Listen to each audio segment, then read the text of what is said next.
Greetings one and all from the holy land, the holy apple, and the holy hilltop, Tal Binyamin. We are the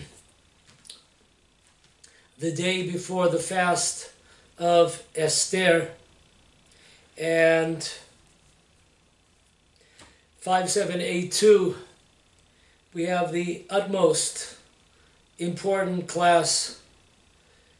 I can't say enough. Get this out to whoever you can. This is a message.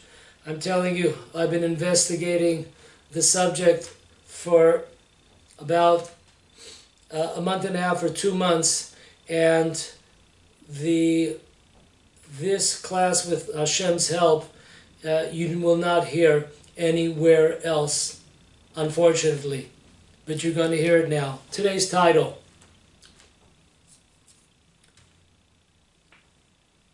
Chaim Walder, The Deniers, a must listen. Chaim Walder, The Deniers, a must listen.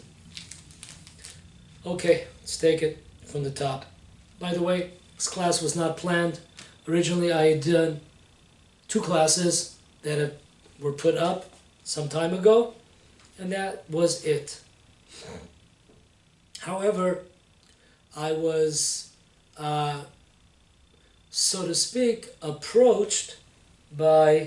contacted by various CW. I don't want to say his name, so we'll just from here on, either it's the author or CW, Chaim Walder.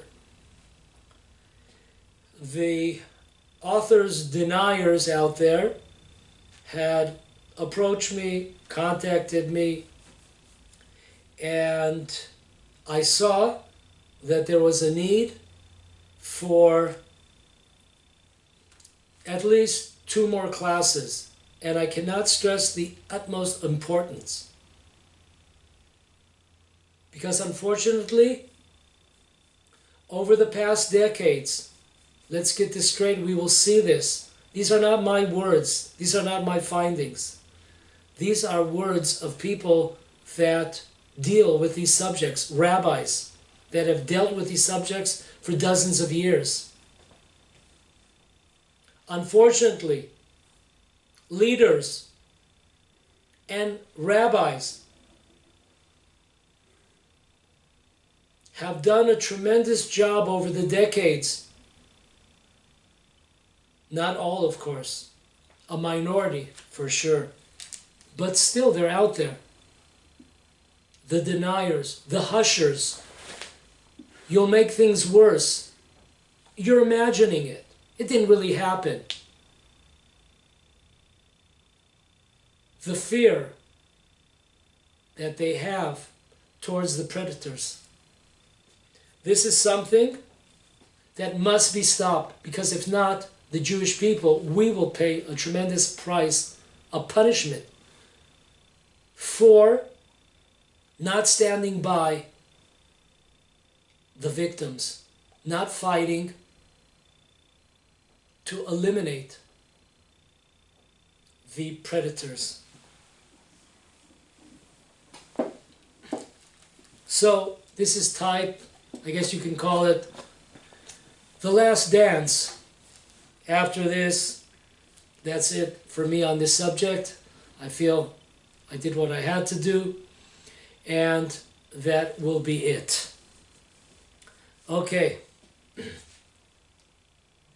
Our first class today will be the actual, pretty much the actual words of the rabbis who sat in the rabbinical court that heard the testimonies of the victims of the author's case. Their own words. So that will be the topic today. Our second class, with God's help, how concepts that are being thrown around by various laymen, sometimes rabbis, are misused and abused. And we will straighten this out. We will deal with these misconceptions that they've been throwing around, sowing into the Jewish people. There's a great concept that I heard from one of the rabbinical judges who was present during the various sittings on the author. His name is Rabbi Aaron Yarchi. He has a classic line. Just like there are Holocaust deniers, there are CW deniers. Got it? Get it. Holocaust deniers, CW deniers. Those are the words, once again, not my words, but Rabbi Aaron Yarchi, who listened to the testimonies, who heard the tragic, horrific stories. Okay. A favorite line of the deniers is, I don't know if the author is guilty, but either do you. I've seen that thrown around. It's like one person says it and the followers parrot the verse.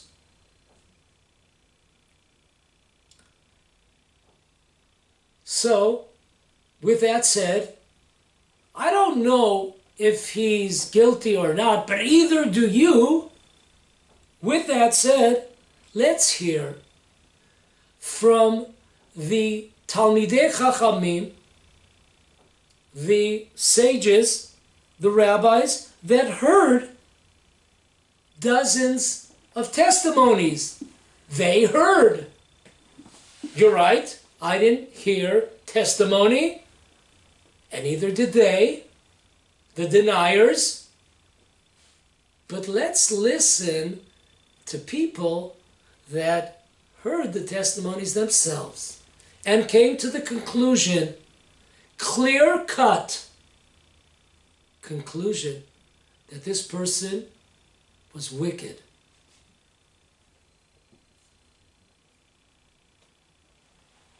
By the way, most people know that there were 22 testimonies, but that is incorrect. There were 22 testimonies at the beginning. Since then, dozens of more people have come forward.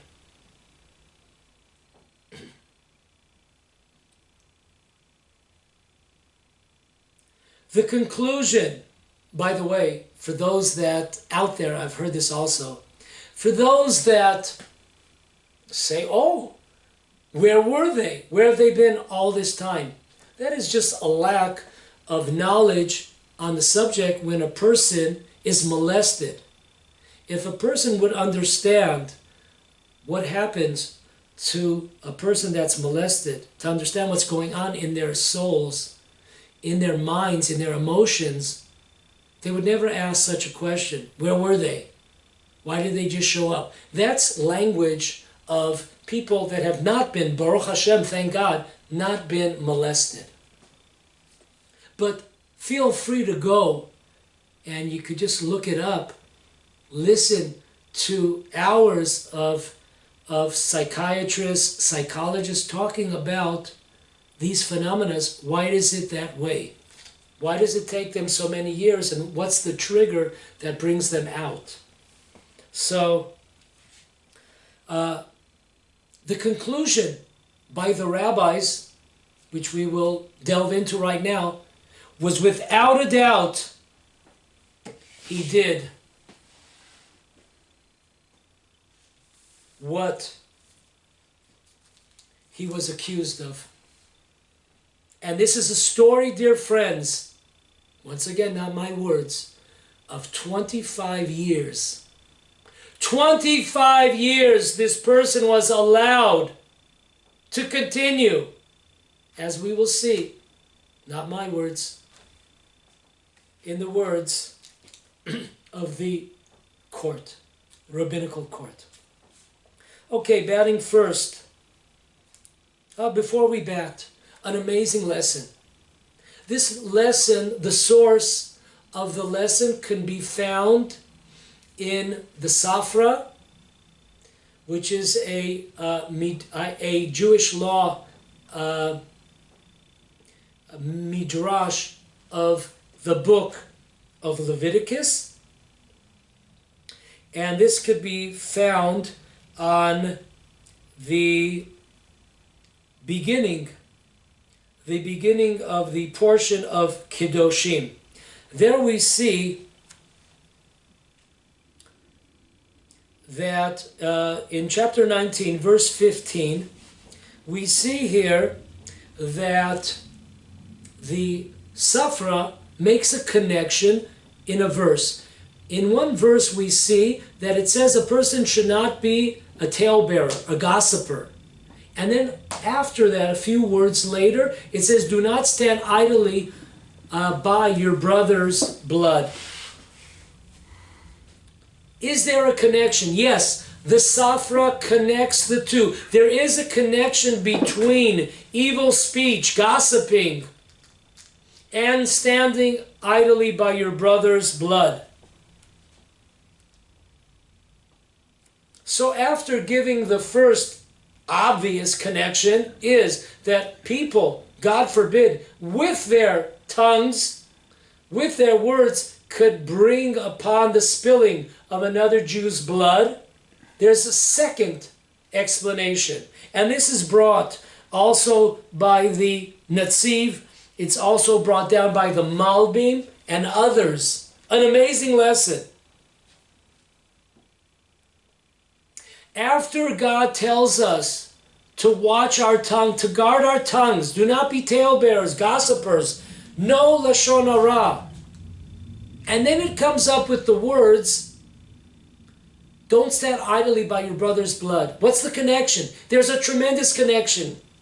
The connection is that if you know testimony of a person, and even though you will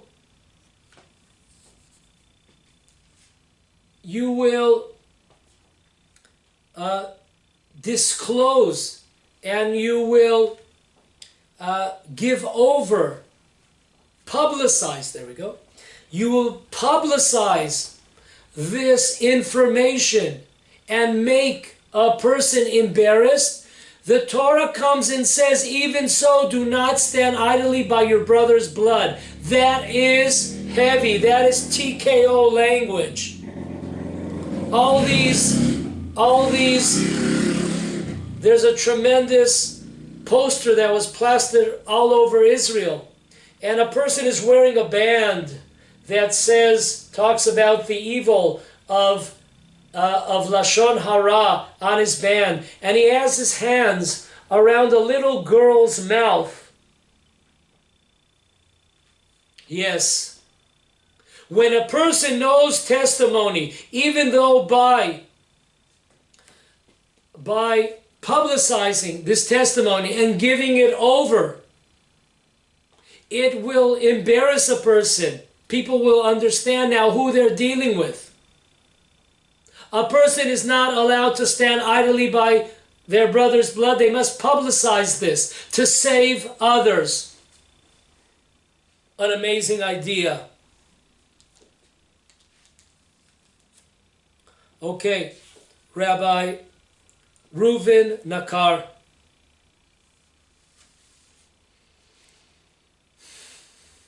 A rabbi from the Haredi community.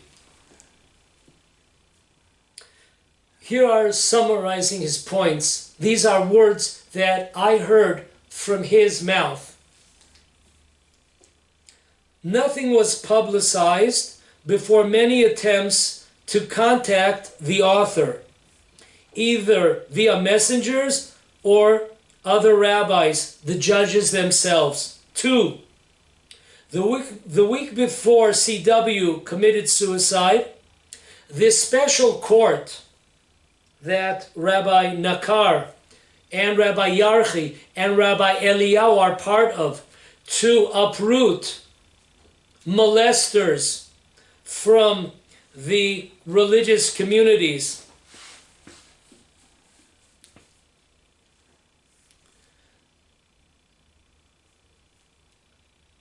CW had requested to add another judge of his choice to the rabbinical court. This too, the court agreed to.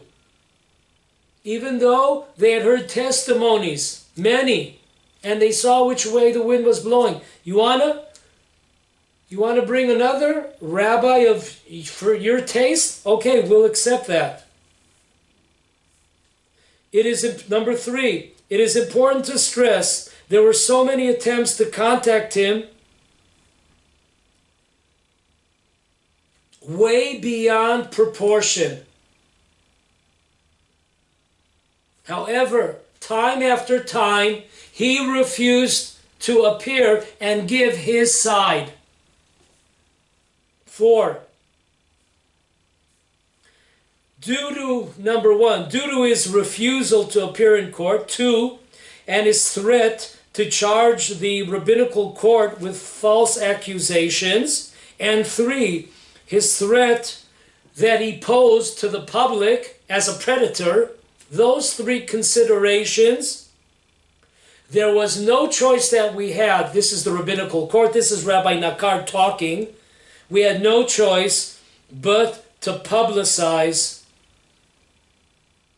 our findings. Refusal to appear, threatening to charge the court as if there are false accusations, and the fact that he was a threat to the safety of the public because of the molestation. There was no choice but to publicize. 5.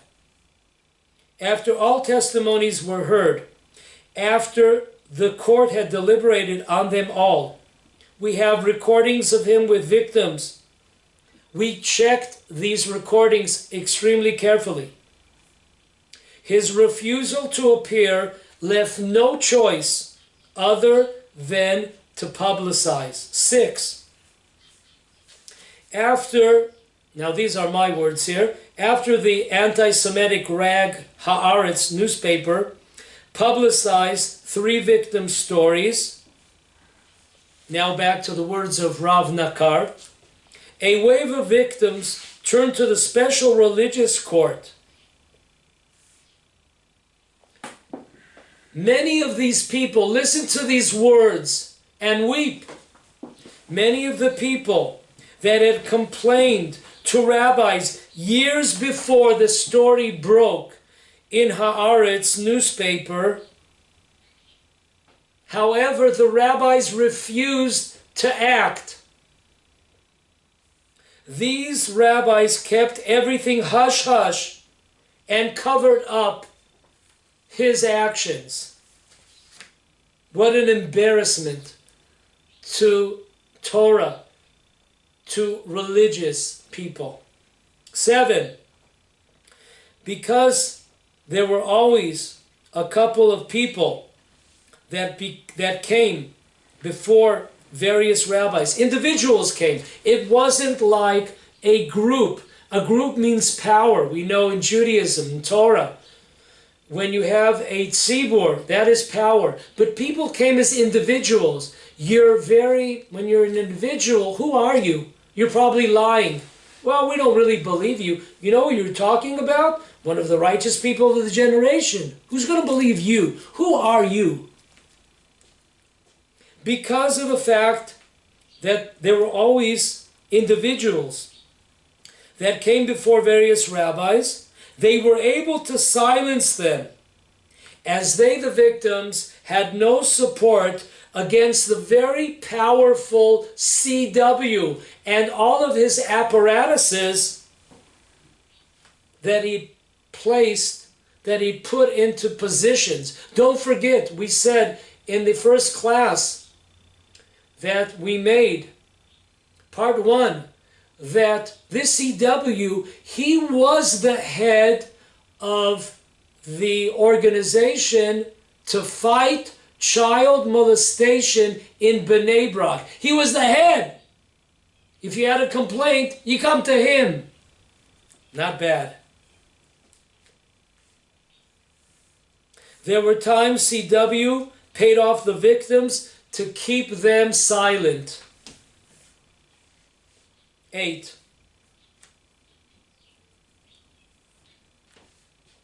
Because of CW's tremendous power and influence that he held, and violent threats against victims, which I will not repeat, he was allowed to continue. People were frightened to complain. 9. Many of the leading rabbis of our times, Rav Eliashiv, Rabbi Vosner, Rabbi Helberstein, etc., were asked, what is the law regarding minors who were molested? Is their testimony valid? Pretty good question. A minor testimony is seemingly invalid. He's not considered, or she's not considered to be a kosher witness. There was a booklet some years ago entitled, "Do Not Stand Idly by Your Brother's Blood." The answer, the conclusion of this booklet was a resounding yes. We accept their testimonies. Minors who were molested, though they were underage, though they were not two kosher witnesses, we accept and act upon their testimonies. That is Torah. That is Judaism. When these predators are out there taking advantage, yes, within the Torah, this violation, this molestation has its own rules, not your regular rules of procedure, judicial procedure. These are Torah rules, different than even regular Torah procedures.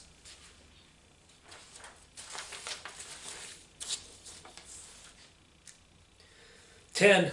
There were previous cases in the past in the regular religious courts of the state of Israel. Families were destroyed.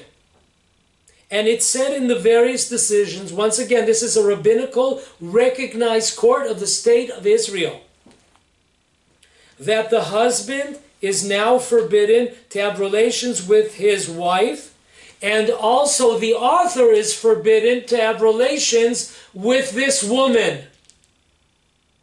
These are written in court, in rabbinical courts that are accepted by the state of Israel, with the name of the author, that he is not allowed to have any relations with this married woman any longer.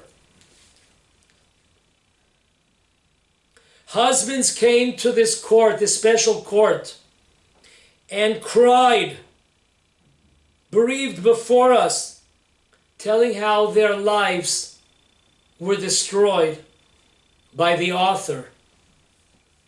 11. Besides for the many physical and psychological effects on the victims for a lifetime, many of them had their faith in God and Torah annihilated and have since become haters of Judaism, of Torah, of religion. What a tragedy.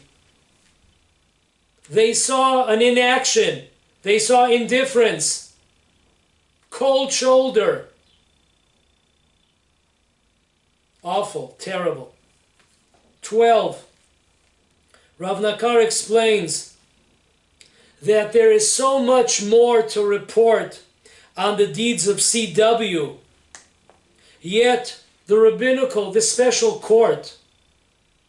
rabbinical court, because of sensitivities, his family, friends, these people have done nothing wrong. Why do they deserve to hear all of the details? Because of this, these sensitivities. Listen to these words, Rav Nakar. This special court has held back information tremendously. We are revealing 1/10 of the information that we have because of the sensitivity to those that are still alive.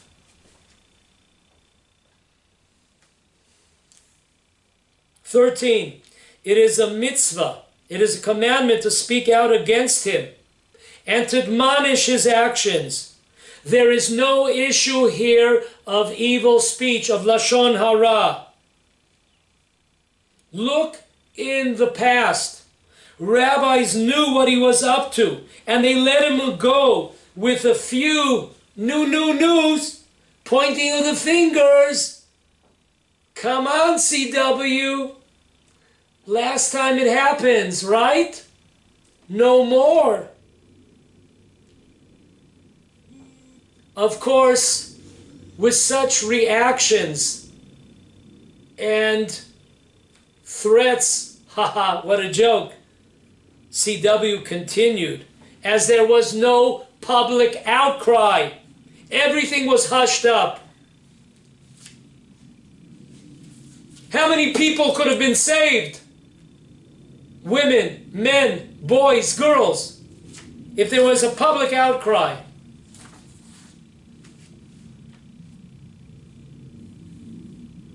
Next, 14. The story, the bottom line of the CW case is a finished, done deal. No question marks here with Rav Nakar. It's a done, signed, sealed, delivered, finished. 15. None of the victims should have any regrets for what they did when they came forward. Perhaps one might think, the victims might think, we caused CW to commit suicide. You did not cause him to commit suicide. That was his choice. The victims did exactly what they needed to do and were obligated to do. 16. We heard direct testimonies. The deniers, they love throwing, they heard it from, from people that heard from another person, what's called in Hebrew, a witness from another witness. We heard direct testimonies from minors who were abused. We heard direct testimonies from husbands. We heard direct testimonies from professional therapists. Professional meaning that they deal with people that were abused sexually, whose clients were abused and had no connection between the therapists. 17. Know that we can't play games with our decision. Before us, Rabbi Nekar says, before us stands God. And lehavdil, the opposite spectrum. The best lawyers in town are waiting to sue us for slandering their client. So think about that. Okay? with this rabbinical court, they're not playing any games. Before they came out with their decision, they're checking themselves from bottom to top, because before them is Hashem, God, and before them also is that if they're not 100% certain what they're saying and they're not willing to stand by what they've said, they will have the greatest lawyers at their necks. Next. Testimony of the second rabbinical judge, Rabbi Aaron Yarchi. Rabbi Aaron Yarchi also has dealt with these subjects of molestation for dozens of years. Number one, those rabbis or leaders or regular folk, laymen, that came out saying, it's not true what they're claiming against CW, do not have any right to make such a claim. We heard, this is the rabbi talking, we heard with our own ears the testimonies of the victims. The victims were interrogated like in a case of capital punishment. We contemplated very seriously all that was being said. We had to save the daughters of Israel. There's people out there, deniers, calling it a kangaroo court. Chutzpah. I hope we don't have to translate that. 2. As a result of our decision, I received a call from a rabbi in a certain community outside of Israel who told me that in his community there is a very big respected rabbi who is suspected of doing sexual crimes and molestation. Though we have tried in the past to encourage him to change his ways and to stop, he continues. This is Rabbi Yarchi. He gets a call from outside of Israel. A rabbi of a community who has within the community another very well-respected rabbi who is going around molesting Jews. Rabbi Yarchi, I want to tell you, your words about CW have empowered me to take on this rabbi straight on and to stop him. Amazing! Where would we be without Rabbi Yarchi and these courts that remove these molesters, these figures, popular figures within the religious community? Where would it be? Where would the victims be? How many more would there be? So this process of CW has empowered people all over the world. 3.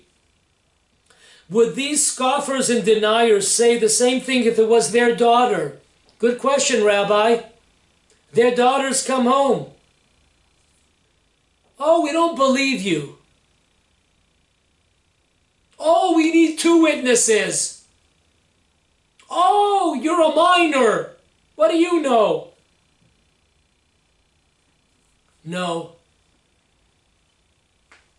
Most people, if this happened to their daughter, would have slaughtered the predator. But it's someone else's daughter. It's not mine.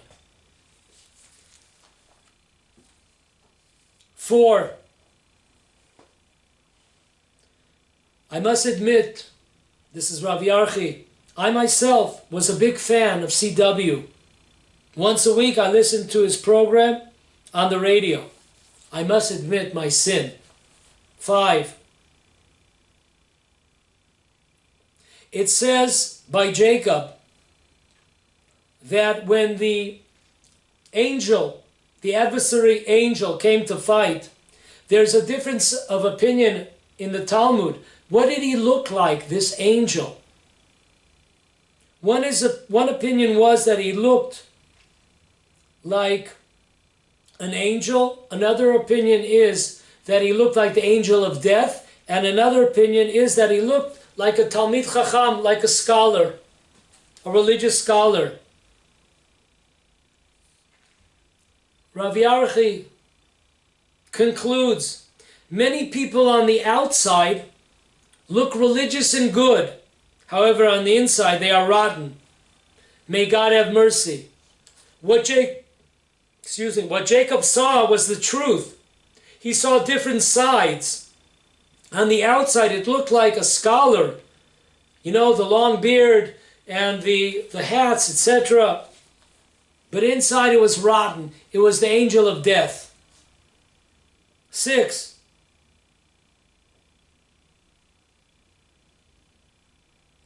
Tell your stories. This is Rav Yarchi telling the deniers. You could tell your stories that CW didn't do it. Tell it to little kids. Maybe they'll believe it. Only they will believe it.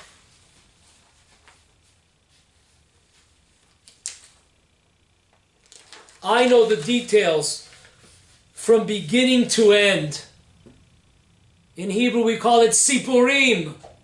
Your stories. He didn't do it. Rav Yarchi says, I learned from Rav Yaakov Yosef, the son of Rav Ovadia Yosef. I learned from him not to be afraid of anyone, to speak the truth. He was one of the righteous people of the generation, Rav Yaakov Yosef. By the way, Rav Yaakov Yosef was one of the only people that when Rabbi Kahana spoke didn't walk out.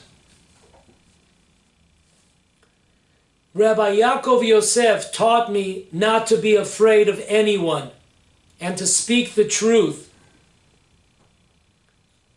Perhaps he was not only the righteous of our generation, but of many generations. 8.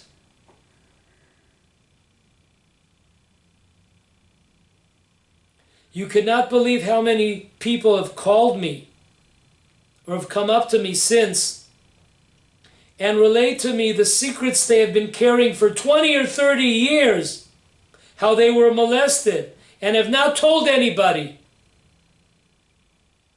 Some just recently understood, finally, what had transpired against them.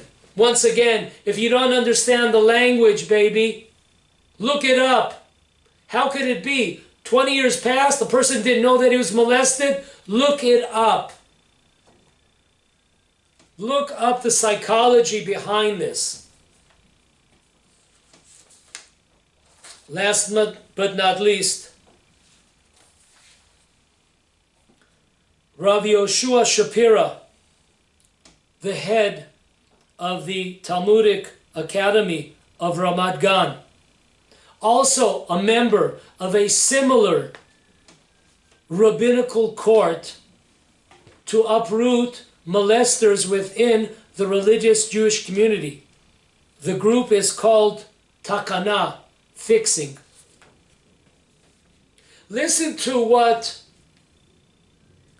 Rav Yoshua Shapira has to say about Rabbi Shmuel Eliyahu. Rabbi Shmuel Eliyahu is a gigantic Talmid Chacham scholar. 2, he is a very righteous person. 3, straight. 4, understands reality. 5, sharp. 6, courageous. 7, personable. 8, he does his work exposing molesters faithfully. Second statement by Rabbi Shapira. In the past I have merited sitting with Rabbi Shmuel Eliyahu on such cases on many occasions in various rabbinical courts. Rabbi Eliyahu is not looking to accuse. He asks many questions. He's not in a rush to decide. He is not stringent in his decisions. He does not turn questionable cases into true, cut, clear cases. Does not do that. Rabbi 4. Rabbi Eliyahu has dealt with these type of cases for many years. He has tremendous experience. 5. Rabbi Eliyahu heard many of the witnesses himself. 6. After the decision of the rabbinical court and CW's suicide move, another 18 witnesses have come forward. By the way, this is a while ago. That number has changed. 7. Rabbi Eliyahu said, amongst other things, when he heard that CW had committed suicide, his first natural reaction was, dozens of people have been saved. Amazing. His first natural reaction. Of course, he's sorry. I've heard him sorry of the family, the friends, of course, who are not responsible. But his first natural action was, how many girls, how many men, boys have been saved?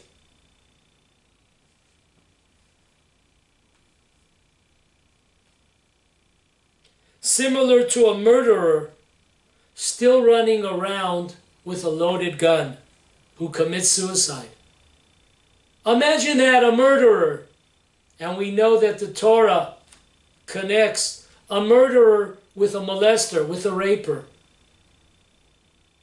rapist. Imagine a murderer. He has a gun in his hand. He's killed some people. And then he commits suicide. No tears for him. Thank God. How many people have been saved? He's not able to murder more people. The same exact scenario Rabbi Eliyahu is telling us with CW.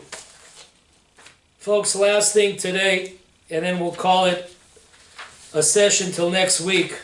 But you better come back next week. These are must listens. Pass it on. Publicize it. Get it out.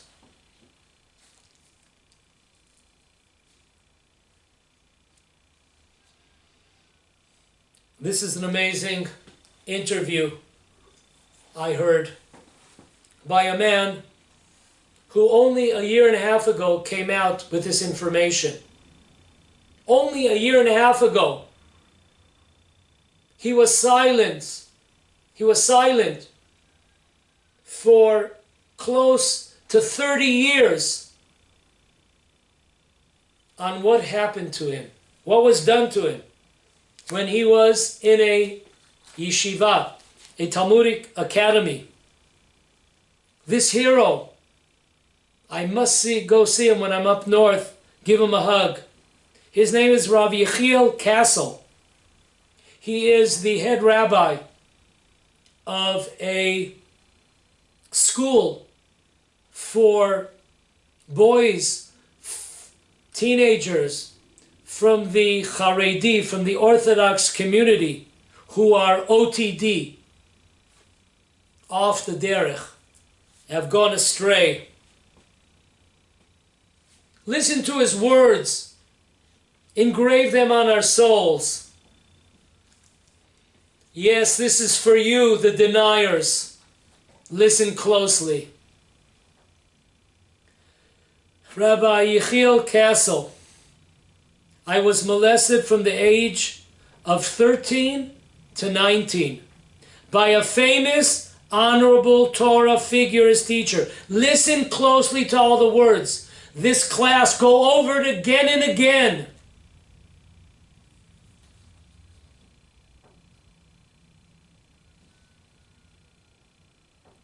A famous, honorable teacher, figure, Torah figure, educator. I could not tell anyone, including my parents, because no one would believe me. The deniers! No one would believe me. that such an honorable figure would do such things. 3. At first, you do not understand what is happening to you. That's the first stage. You don't know what's really happening to you. Second stage, you feel guilty, as if it's your fault. You begin to hate yourself. Your fault. The victim's fault. No wonder they don't go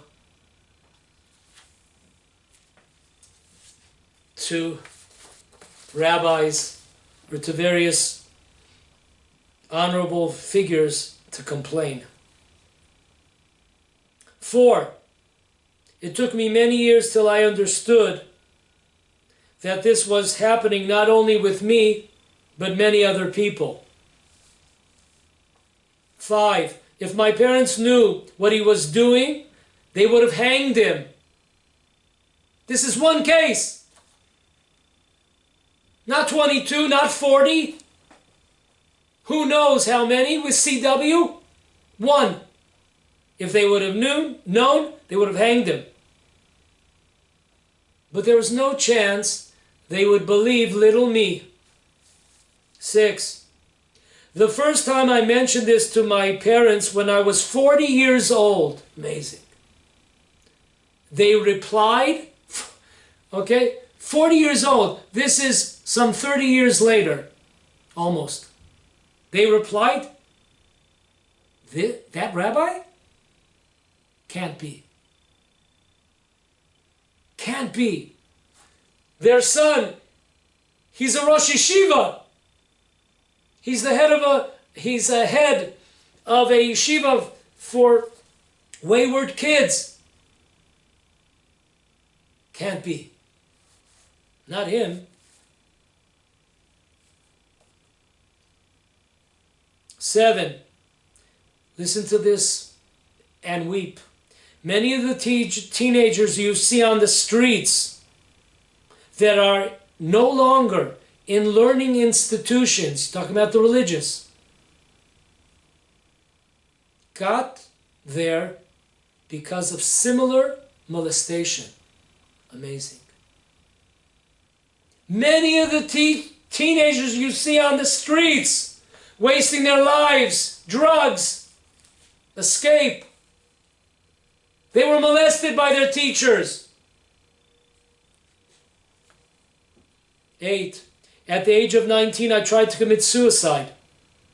The last second, he went up on a crane. Amazing. He was about to jump. The last second, I said to myself, I will not let that blank be victorious over me. And tell everyone how he tried to save me over the years. Can you imagine that? Rabbi Castle is telling us what stopped him from jumping. He thought to himself, listen, if I kill myself, I commit suicide, they're going to go to my teacher for all those years, this famous educator, this famous rabbi. And he's going to explain to all that he tried so hard to save me when he was molesting me from the age of 13 to 19. I will not let him win. What a hero.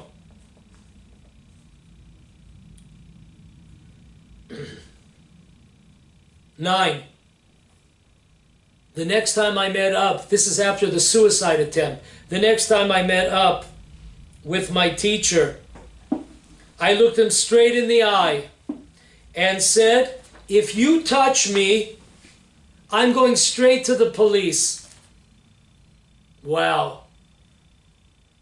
6 years later, finally gets up the courage. 10. He would always threaten me. I will tell everyone what I've done to you if you expose this. How would you like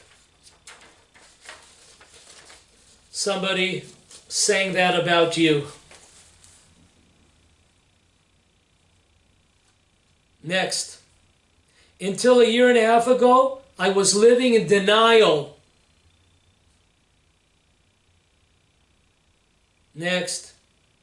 Certain scars remain for life until 120 years. I'm a walking miracle. Today, most kids are unable to deal or get up from these molestations. They're not able to continue studying. They feel they are the guilty ones and not the perpetrators. How sad. Why didn't they come forward? They feel they are the guilty ones. Kids have to be taught that such a phenomena exists and to be very careful. Educate kids. Parents must create an atmosphere in their homes that their kids can come, turn to them, and their stories will be believed, not denied. Enough of the deniers. Many people, Rabbi Castle says, many people are probably wondering, why are you talking about such things? Should you keep it quiet, Rabbi? Shouldn't we keep it quiet? Rabbi replies, we can no longer close our eyes. What a stain on the Jewish communities all over the world, the religious communities. What a stain on our communities that these people have been allowed to continue because of our hush-hush and all kinds of interests. Why to keep it quiet? Our rabbis have to understand that if there is no fear of the law of the land, of enforcement agencies within our communities, these predators will continue on their merry way. There has to be instilled fear that they will pay a dear price if they continue. Next, we must put an end to hushing up these stories. We must stop warning. No, no, no. Stop this. We must stop warning the predators. If you continue, we warn them, we will do such and such. We will take actions against you.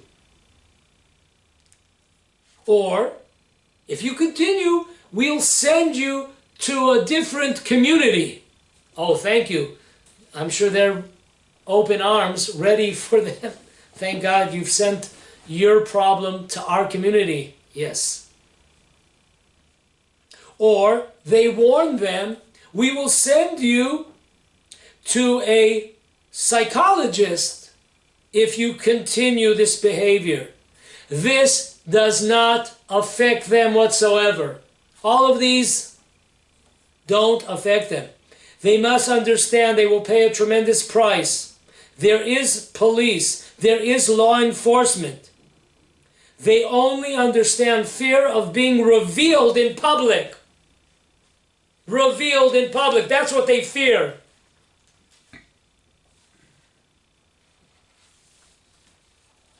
Crying for CW. Oh, look, the bandwagon, they call it. Jumped on the bandwagon. Out of proportion.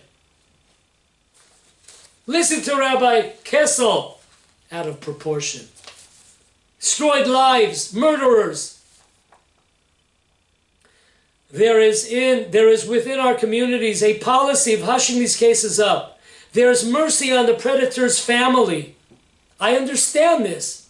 The family will indeed suffer if it is revealed. However, this card is used by the predators to continue molesting. We cannot have mercy on the families because if we continue to keep quiet, the victims will suffer greatly, continue to suffer greatly.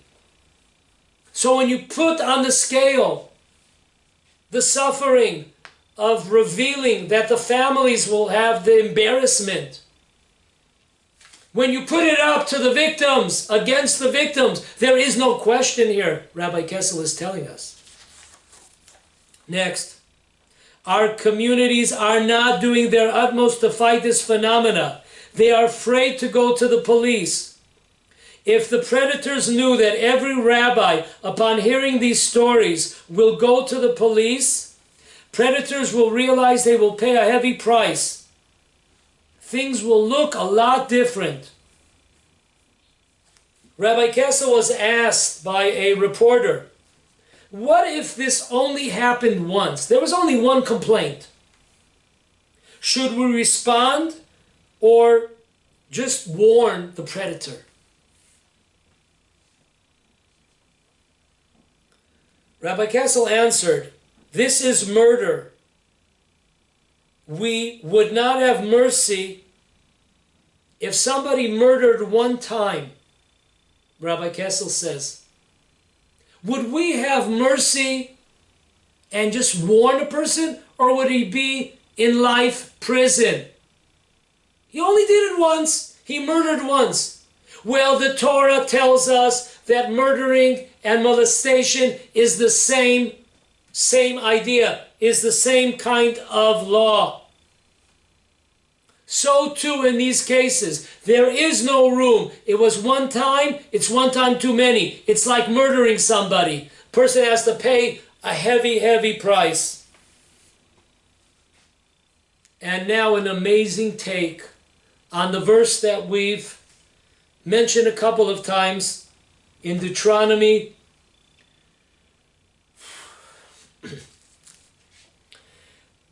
In the portion of Ki Teitzeh, where the Torah chunks together and compares murderers and sexual predators in the same sentence. And he gives us a tremendous commentary. You know why the verse is comparing? So Rabbi Kessel tells us the following. He says, when a person is murdered, I wish they would have murdered me, Rabbi Kessel said, because then it's over. But I was molested. And when the Torah says this is like murder, it's not a fancy mashal or some kind of, idea, a flowery idea.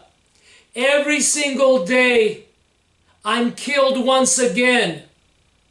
When I remember, when I think about what happened to me, that's the difference. A person that murders you, you're gone, you're dead, it's finished. Finito. However, with myself, those that were molested, we are killed anew on a daily basis. On a daily basis. The words of Rav Yechiel Kessel. I plead with you, stay tuned for us next week when we finish the misconceptions, the misused verses, the misused text, the abused text, a must listen.